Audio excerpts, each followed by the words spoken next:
Psychology is the new firewall, where human insight trumps every trick. We're not hacking systems, we're hacking behaviors so you won't click. No complicated code, just tried and true brain science at play. Social engineering for good, the best defense is in your mind today.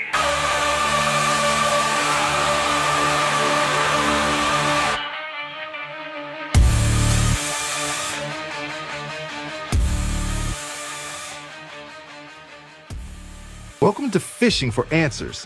The opinions expressed here are solely those of the individuals involved and do not reflect the views of their employers.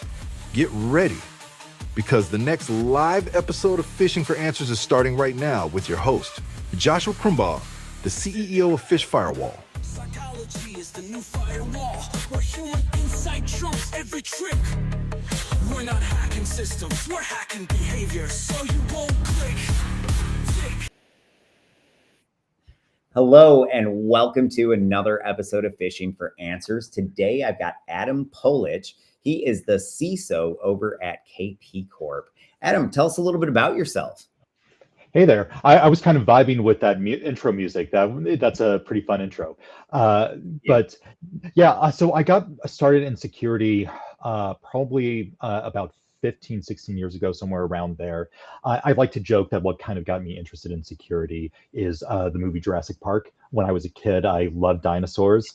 And all this budget, and they had one IT guy. Exactly. They have one IT guy, and they didn't pay him well. And then, lo and behold, they get an insider threat that wipes out their entire organization. And so, well, there was nothing fictional about that part back in the. Was this the late 90s, early 2000s when it came out? Yeah, exactly. Late 90s, and it's still true today. You know, there's cases that happen every day where you underpay your IT guys and you have a disgruntled person who does something silly, something real stupid. I've investigated a few of those incidents where, and so I've been on the other side of that. Yeah, there was one a long time ago where the person stood up their own proxy server and were directing other employees to go through it. And it's like, gosh, you're such an intelligent dude, but did you really need to do this? Those cases, really. I actually did that once when I was back in marketing before I knew anything about cybersecurity. I was like, hey, here's how you get around all of the security controls. And so I tossed it to a few of my coworkers. It's funny looking back on things and realizing how much I was part of the problem at one point in my life. So. Oh, well, you and me both. I think for me, one of the things that I love about security, and one of the things that got me into it, is we have these computer systems that our entire lives are reliant upon, and those systems can be broken. And figuring out how they can be broken is fascinating to me. And it's fascinating about how you can break them, and also how you can put them back together and keep an environment from falling victim to it. And and I think almost everybody in security has started with a issue where it breaks and it just causes chaos, and knowing how that happens is really important. Absolutely. So jokes aside, how did you get into cybersecurity? Yeah, so I think I followed a very similar path to a lot of people within cybersecurity. I started off as an IT help desk kind of person, working on local systems, working on local workstations, and then that eventually evolved into kind of a more robust job where I was working and overseeing an entire IT environment, so not just workstations and servers, but everything within that organization. And then at some point, I felt like, hey, this isn't the right path for me. I like working with computers, but doing the support, doing this infrastructure maintenance, that's not fully who I am. And so I saw a posting for an information security job. I took a chance, and I never left. So since I started back in information security, I started with a local credit union up where I grew up in Alaska. And what part of Alaska? Anchorage. So I lived lived in Alaska for the better part of 15 years. Eventually, the cold got to me. A little bit of a warm, Northern Michigan, so I know a little bit about that, but I imagine nothing like Alaska. Well, as long as you've experienced, having the snot in your nose freeze, then I think you've experienced cold. I played an outdoor hockey game one time Uh-huh. at minus 40 degrees. What was great though was my hockey team. We were crap. I mean, we were terrible, and we were playing the best team in the state. But they were an indoor league and Right. an indoor team, and so this particular game ended up outdoors, minus 40. We all knew better and how to prepare for it, and I mean, we beat them as I think one of the only games we won that year. So, Well, hey, you won though. exactly. Yes. Mother Nature was on our side. Yeah. Hey, that's all you need sometimes. Just get Mother Nature on your side, and then everything else is good. Exactly. But yeah, from there, I just really never left security. I changed industries a couple of times, so I moved from finance to healthcare, and then eventually where I'm at now, which is kind of a manufacturing environment, and changed roles within it. So started off in information security, more or less as kind of a identity and access management type of person, but did governance, did security engineering, did red teaming, and kind of got the whole breadth of different areas of security before finally ending up here as a CISO. Oh, very cool.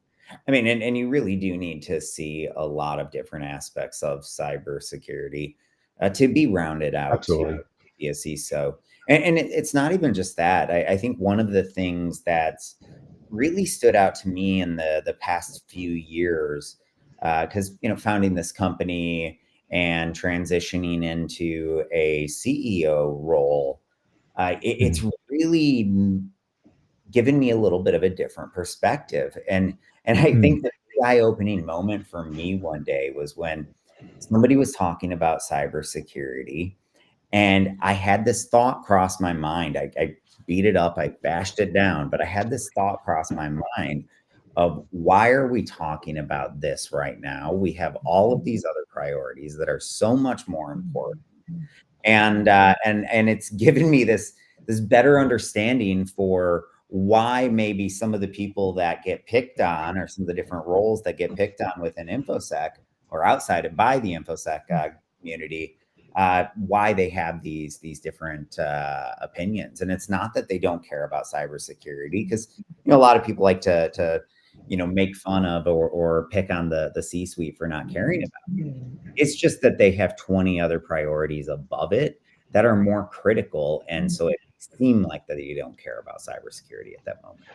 Oh, absolutely. And that's one of the things that I found kind of across the board in every single industry I've worked for, every single company, is every person is in their own mind trying to do the right thing based on their understanding of their job. You'll have the occasional bad actors who's just in it for themselves, but by and large, everybody is just trying to do the right thing, and they just may have a different perspective on what that right thing is. Maybe the right thing doesn't involve as much priority and security. And for people in the security profession, I think it becomes our job to go and articulate why this is a priority beyond what other competing priorities people may have, and articulate that in such a way that makes sense for the people who are doing their jobs. And like for user training, one of the things that we've often encountered is, if you have somebody who's a sales rep or somebody who's a doctor, and their choice is between taking your phishing training or taking your security training and going and saving lives, or going and making the company money that they need, it becomes a real challenge to articulate why. It's an easy decision. Save somebody's life or do the boring security training. And exactly. I'm not saying that they shouldn't do it. Honestly, that's one of the reasons that so we've taken this micro training or TikTok style learning approach, where we don't ask for a minute or even 2 minutes of the person's time. We ask for 5, 10, 15, 30 seconds of their time. And we've done really, really well, particularly with physicians, because it is exactly that. They've got to be able to do that training while walking from one patient to the next. And I think that the more we can take lessons like that, and doctors are an extreme case, sure, it may not be saving lives for everybody, but we don't, unless, other than the cybersecurity staff, the people that are working at that organization do not go into work that day with their top priority being cybersecurity. It is accounting or finance or HR or sales or whatever it happens to be. And cybersecurity is hopefully an afterthought, but sometimes not even that. And I Right. think that's part of the reason that if we can make it or take more lessons from marketing and incorporate it into our cybersecurity training programs, I really think we can be far, far more successful in what we do.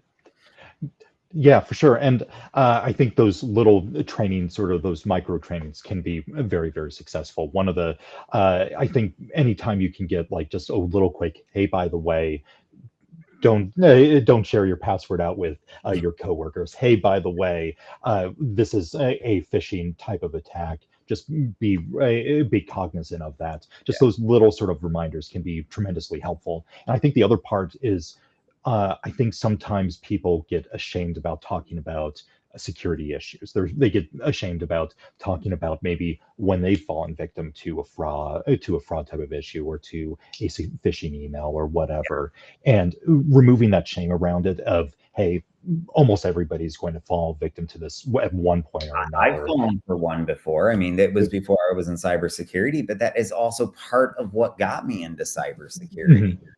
I think everybody at one point in their life, there's too many out there. They're gonna Right. feel like they're just, uh, it makes you question your intelligence. It did for me anyway, but you shouldn't. And I think we've got to normalize. And I agree with you. We got to take away that negative stigma of falling for these things. I talked to this one college student who had fallen for a scam, and after Mhm. that found out that her entire friends group fell for the same scam, and it was even Oh, the geez. same threat actor, same email accounts. I mean, everything was the exact same. So if even one of them had just talked about it, all of the rest, or at least a lot of them, could have been saved by it. And so I think that may be an extreme example, but it's a great example of why we need to talk about these things.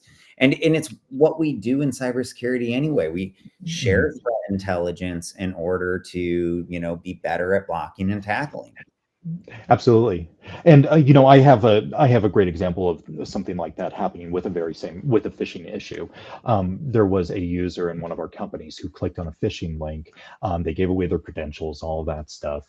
But then they were talking to their manager about that, and the manager asked. Asked, oh, what's this weird email that you received from IT? They showed it, and of course, the manager identified it immediately as a phishing attack. And they're like, oh no, this is something that's bad. You should do this. You should reset your password, which is the training that we gave users as soon as they suspect something like that's going on. And you should inform information security. And so just the fact that they were talking with each other about that prevented what could have been a pretty nasty issue I love from happening. Yeah, Yeah. yeah, and that sort of communication, I think, is absolutely vital. I think when we're doing like phishing simulation exercises where we're checking on click rates, and we see, 90% or 10% people clicked on this, or 20% of people clicked on this phishing email, that also implies that 90 or 80% of people didn't. And if we can get that 80% to talk to that 10 or 20%, then all of a sudden we're going to increase our resiliency to that sort of attack. Oh, I agree. And I think that's one of the things that comes with that continuous bite-sized training. Because, Mhm. yeah, maybe it's don't share your passwords with your coworkers today, but that also reminds me to be careful what I click on. Because Right. all of these little topics that the cybersecurity team wants us to learn about, these topics are all really in the same category in our brains, cybersecurity. And so we remind you of one, we remind you of all. And so it does keep cybersecurity front of mind. We don't have to be talking about passwords to get better passwords, or phishing to have people avoid phishing attacks. they all sort of play together with each other over time. Right. Absolutely. So I have a question for you. And I'm curious because I got drug in, I say drug in, I got brought into this, what appeared to be business email compromise.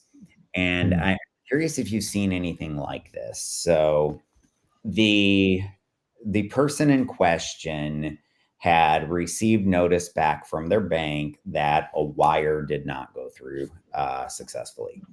So they reach out to the vendor that they're supposed to pay, and they say, hey, we've got, this notice from the bank. Can you send us updated payment instructions? Now, here's where it gets interesting, because she gets an email about an hour later with updated payment instructions. It was not, though, a simple business email compromise where they just simply replied back. When she sent the email, the attacker goes out, registers a typo squatting domain, sets up email service at Zoho Business Email in order to get it to go through the spam filters, and then sends that email, and including CCing everybody on the original email and with all of the details that were in the original email. So clearly they saw the original email, but it's weird because it's a spearfish combined with a business email compromise. And I haven't really seen anything like that before. Have you? I haven't seen stuff quite like that. What I've seen a lot is kind of what I think of as kind of like a daisy chain phishing attack, where you'll have a specific vendor that the company is doing business with. That vendor gets compromised, and one of their people falls victim to a phishing attack, and then they will use that to go and create a fake invoice, change bank routing information, etc., and have that come from that company email. And that's I found it to be incredibly there. Yeah. Yeah, but that's a pretty interesting and pretty unique case. I haven't quite run across something like that. I've seen a lot of QR code phishings as well. That seems to be kind of really raising and yeah. We had to develop a whole algorithm. I mean, we were doing it before, but we had to add a lot of additional functionality to our QR code detections inside of our emails, just specifically because of how popular that is. It's the easiest way to get a link through without it triggering a bunch of alarms. Although I think most email security appliances now are blocking, or not necessarily blocking, but looking into each and every QR code to see what's behind them. So. Yeah, and it's interesting as it's going on. I've noticed a trend with those QR code type of phishings where it used to be that it's just within the body of the email. Now we're starting to see attacks where they're embedded in an attachment or several layers in an attachment. Yeah. And like one we encountered, that was one of those improvements we had to make where because we were doing attachment analysis, but we weren't looking for QR codes in the attachment. Yeah, and and this gets to, I think, one of the core issues within security is that it's a never-ending sort of arms race where we put up a control, we block something, then they figure out a way to get around it, then we go and figure out a bypass or way to block that, then they go and find something else that we weren't anticipating, and so it's just you have to be kind of constantly on your feet and constantly kind of adapting to what's going on. Yeah. I mean, in another 20 years, I could see the cybersecurity space being more like the military industrial complex. It's starting to get there.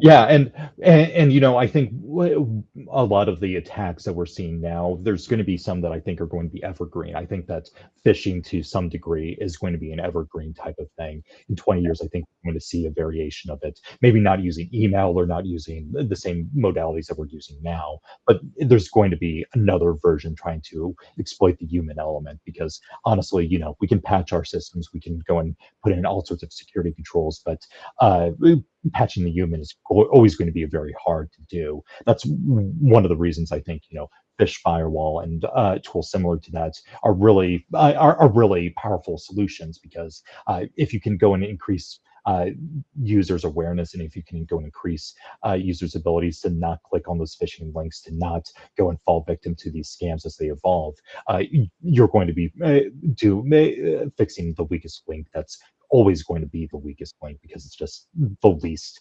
fixable element.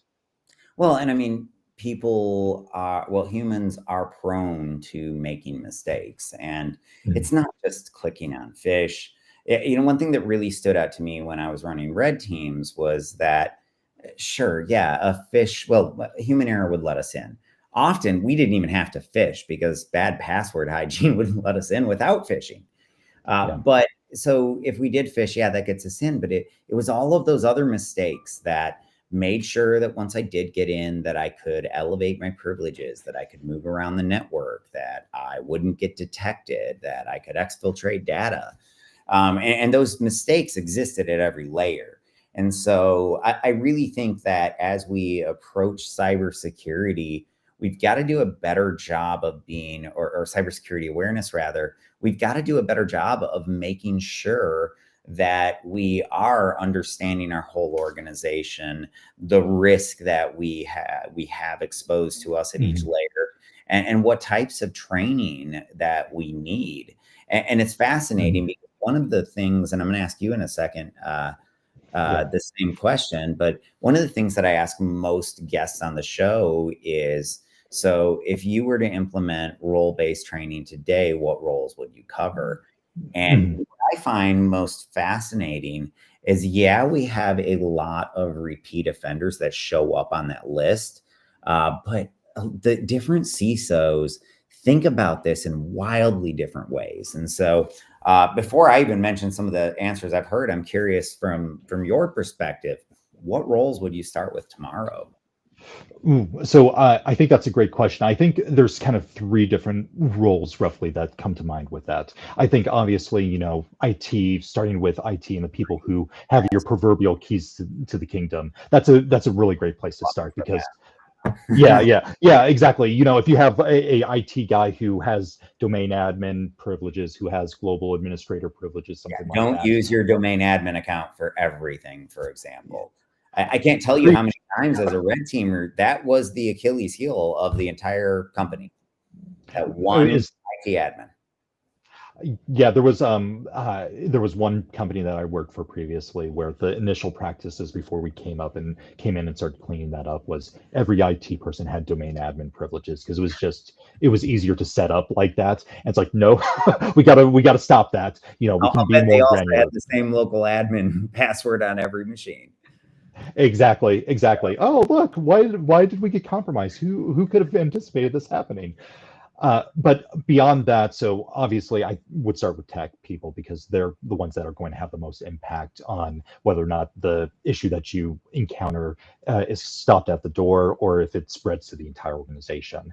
Then I would also train people who have some sort of ability to control the levers of finance, make a payment to a different company, change an invoice, what have you. So the accounting team, people who are processing payments within your organization, because what I've seen kind of happening is that well-ran, targeted to their role too, very targeted. Yeah, and it's role-based phishing, which is why I am so surprised that it's rare to see role-based phishing simulations, but we see role-based phishing attacks daily.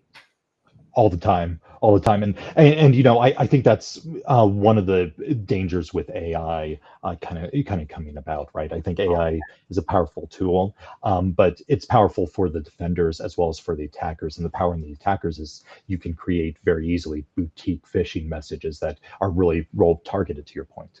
Yeah, I will say we actually just issued a press release on it today. We have a new product coming out at the end of the month. But we were able to train a large language model, and we were able to train it on the underlying psychology behind phishing attacks. And in early testing, it's showing near perfect accuracy. And I attribute it to the fact that those, you said it's an arms race, we're constantly, we do something, they do something, we do something, they do something. Right. The psychology, though, there's not a whole lot of wiggle room there. And there's only so many different cognitive biases or manipulation tactics that I can use against you. And so I think that as AI advances, we'll be able to do a lot more with looking at like the softer side of things. That's why we call it PHISH EQ. It's for emotional intelligence, because computers didn't have that before, but now they do. And that's one thing that excites me. And I think this is one application, but there must be millions of other applications that can just act as a game changer in cybersecurity. And what do you see as kind of the most frequently exploited biases? You mentioned, a lot of it's based on emotional biases. Authority is number one, and urgency is number two. Sunken cost fallacy is right up there as well, with reciprocity in 3 and 4. Okay. So so how do you train people to go and kind of question authority? Is it just going and saying, hey, is this really authoritative? How do you know it's authoritative? Or what have you found to be most effective with that? So I think really running those phishing simulations, I have this hypothesis that phishing simulations are a lot like a real life vaccine, where you expose the body to a weakened form of the virus to help it learn how to defend against the attack. And so I know the way we handle it is we will say, hey, watch out for this phish that pretends to be from your from your CFO or your CEO. And then it'll say, now be on the lookout, because the next time you see it, it might be us, or it could be the real bad guys trying to target you. And it gets them looking for it. And whether it's the real phish or a simulation, I think it helps them learn about those tactics. And to me, I think that's one of those things that we need to ask ourselves when we're setting up phishing simulations is, what do we want the user to learn from this? And I think we need to keep it simple. Is it urgency? Is it authority? Is it trust your gut? But I think too often we're like, hey, hover. And by the way, hover used to be good advice, but it's terrible advice now, because you can't hover everywhere. And if you've got a large mobile or largely mobile user population, they can't hover. Not going to be able to. Yeah. So I think we also have to rethink our messaging, and that just goes back to, we need more marketing in cybersecurity.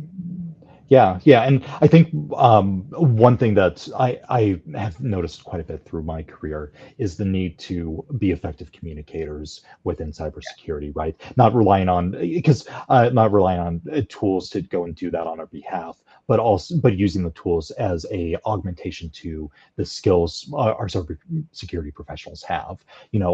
I feel like one of the things that happens in my role and has happened throughout my career is being a security advocate and explaining and breaking it down to users about why we do things in this specific way, and often it's a carrot, sometimes it's a stick sort of approach with it, but very much going and being a advocate and an explainer of security and how the attackers will do their thing. That's I think that's an absolutely vital skill that often gets overlooked when you're building a security program in favor of this tool or this process that is very technical but somewhat removed from the end users. Yeah, no, I agree completely. And I think that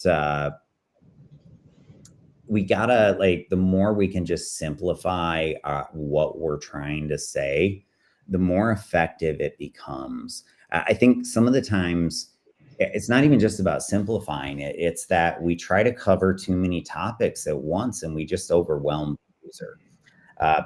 We are the cybersecurity experts. They are not. And yeah, I think that it's when we understand that and we approach them as the expert they are in their field, you just get a better result out of it.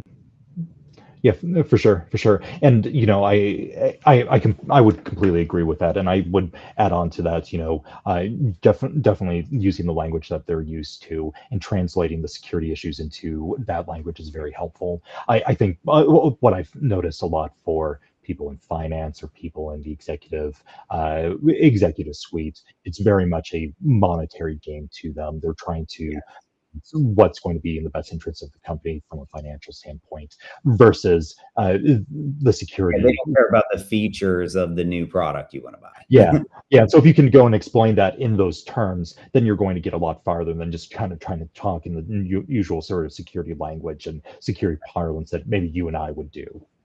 I saw a study that said that when you make training contextual to somebody's role, that it's 15 times more effective. And it makes Oh, sense fascinating. because all of a sudden it goes from this generic training that has nothing to do with me to training that is specifically made for me. And that really does, I think, change the mental, I don't know, patterns or Mhm. the way that they look at things, and what do they call it, rose-colored glasses, right? Yeah. So I do think that that those things are interesting. I'm curious from your perspective on the age-old question of carrot versus stick. What do you think on that? And how do you deploy carrots and or sticks? Yeah, so I kind of look at carrots and sticks as a little bit of two wheels on a bicycle. Some people are good at riding a unicycle. I personally am not. I would fall flat on my face. So I think you kind of need a little bit of both. Now, I am definitely more on team carrot than team stick. I think that uh, carrots uh, are more effective in driving trust in your users in the Team long term. stick is for the noobs. Yeah, exactly, exactly. And sometimes you need to use a But super I was like hardcore on team stick when I first started. It's like, we well, just gotta beat them every time they click. That'll fix it. Pavlov's yeah, dog. yeah, and you beat them up every time they click, and then you're all of a sudden, oh, people aren't clicking, or maybe they are clicking and they're just not reporting it to you. Or And maybe they're just afraid to check their email altogether. And how much of a hit on yes, productivity is that going to have to your business? 1000%, 1000%. And it's definitely better from the long-term perspective to do the carrots. I think one of the issues that we have in security is how we can say, let's do carrots, but how do you effectively implement a set of carrots with that? Do you give rewards? Do you give incentives? What should those rewards and incentives look like? I think that's one of the areas that we struggle with. I think But from my personal, yeah, go ahead. I was just gonna say, I think sometimes we overcomplicate it though too. Like, Uh-huh. I think a great carrot is good job, congratulations. I can't fool you. You're a rock star. Yeah. A good stick is simply, hey, hate to break it to you, but you're a higher risk user because of everything you're clicking on. I'm going to need you to, here's how you can do better or whatever. It doesn't, I think, always have to be an actual punishment or an actual reward, because those attaboys go a long way. And also just letting people know where they Right. stand. Because I think a lot of times the users are so disconnected from the phishing simulations that it doesn't mean anything to them that they fell for it. But Mhm. if they find out and they're a little less disconnected, and now they know they're in the bottom 5% of the company, that makes a really big difference in how they approach it. And so I think we can't just wait until the user has, got the company compromised with a massive ransomware event and we're going to fire them Uh-huh. to bring them in on it. I think we've got to bring them in on how they personally impact our cybersecurity early on. And if they are in that bottom Sure. 5%, we maybe don't say, hey, you're in the bottom 5%, but hey, you are considered to be an at-risk user. Here are some suggestions on how to improve it. Yeah, and I think that's great, and I would very much fall in alignment with those accolades, those attaboys, and also those sort of, hey, you're kind of at the lower end of this as being very effective. One of the things that I think that stands out to me as a really good example of a positive accolade. We had a phishing campaign that was getting ready to kick off. This was something that was being done by an attacker. And almost immediately, once the phishing email started to roll in, they got through our spam filter, they got through all of our email filters, every filter that we had, it got through. But there was one user who was very savvy, and almost within like a few seconds of getting it, they knew it was a phishing email. They forwarded it to us, and that alerted us immediately about what was going on, and we were able to stop this campaign that could have been pretty catastrophic. And I sent out a email thanking them later on after we had gotten everything under control, CC'd their manager. And then they circled back to me a few months later. It was put into their performance review as a very positive thing by their manager. And that ended up having, now you have a security advocate for life within that group. And so those simple accolades, they can go a long way in ways that you may not even anticipate. One change I would make to what you did, it's all perfect. I would have just CC'd the entire company on it and praised him publicly.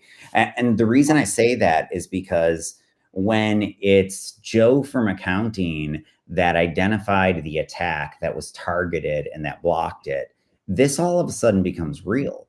When it's just, another big corporation on the news that was hit, that's not real.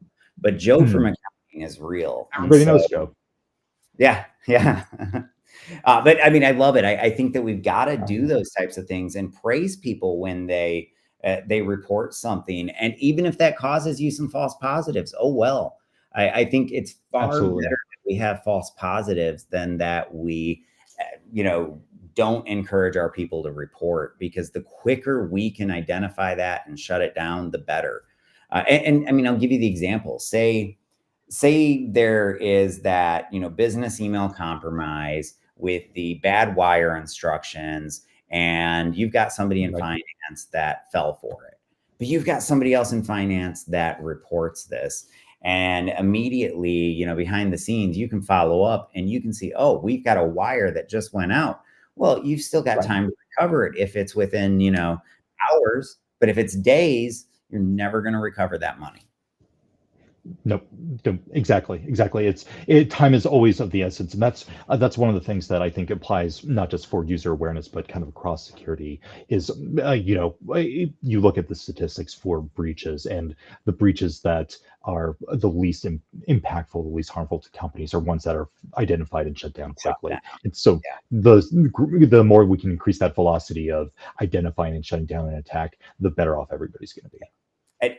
I have gotten so sick of hearing about cyber kill chain, but you do need to know your cyber kill chain in the event of an incident. So what would you say, kind of like along the cyber kill chain? I know that there's a lot of buzzwords in security. Is there a buzzword that you're really sick of hearing about, and a buzzword that just kind of grinds your gears? Not really. Honestly, I think that there's a reason these buzzwords are out there, and we really do have to do more. Now, I do hear zero trust all the time, but rarely see it. I see zero trust in a few areas, but then it's wide open in other areas. So I don't know. From that perspective, I'd like to see us approach zero trust more holistically. I think zero trust can be everything from how we sanction accounts to our users over to just your networking configurations, down to your your data sharing and different things like that. But it has to be more holistic. And I'll give you an example of one of the areas where I see zero trust failing miserably lately is with these corporate large language models that are being rolled out, and often without proper guardrails. And so we're putting the data into these LLMs that will be helpful for the C-suite, but we're not guardrailing that same data from the temp who just started this morning.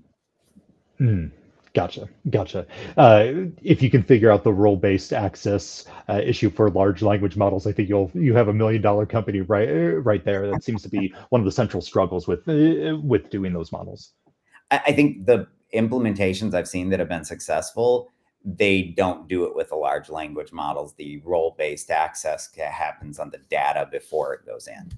But it limits how effective that large language model can be for you if it doesn't natively have that data.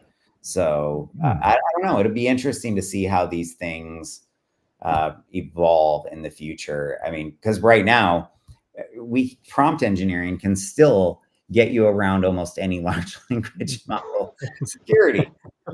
My favorite is one time I was writing this article on deep fakes, and it didn't want to talk about it. It kept saying I'm violating the terms of service. And I'm like, okay, well, just call it oranges then instead of or apples. I don't know. And it just swaps it out. And then I get hit with another, terms of service violation. I'm like, okay, swap out any words that need to be swapped with different fruit and just give me a key.